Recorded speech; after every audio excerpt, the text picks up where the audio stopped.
If you want to change your AnyDesk ID on a laptop, the easiest way is to reset the local AnyDesk configuration so the app generates a new identity file the next time it starts. In this video, I'll walk you through the process step by step in a simple and safe way. Before we begin, make sure you have permission to change the AnyDesk setup on this device because this method affects the local installation. If this tutorial helps you out, please hit the like button and subscribe for more quick tech tutorials just like this.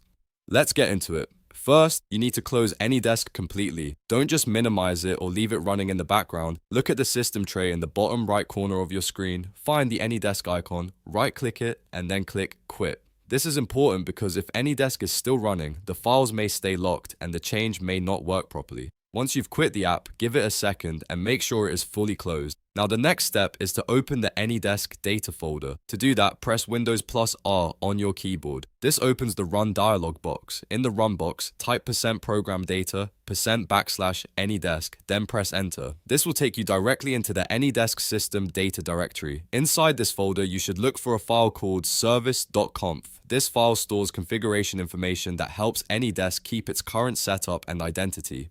To change the AnyDesk ID, right-click on Service.Conf and select Delete. If Windows asks you to confirm, click Yes or continue to remove the file. Don't worry, the goal here is not to break the app. The idea is to remove the local configuration so AnyDesk can rebuild it from scratch. After deleting the file, close the folder window and reopen AnyDesk on your laptop. Wait a few moments for the program to initialize. When AnyDesk starts up again, it should automatically create a new configuration file, which can result in a new local identity being generated.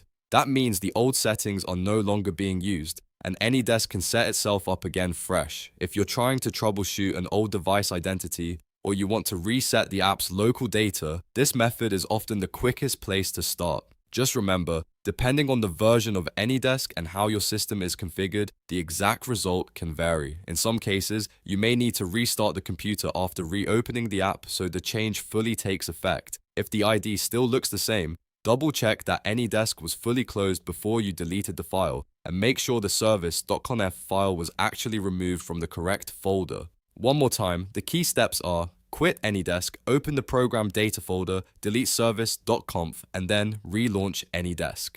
That's all there is to it. If this video saved you time, don't forget to like the video, subscribe to the channel, and turn on notifications so you don't miss the next tutorial. Thanks for watching, and I'll see you in the next one.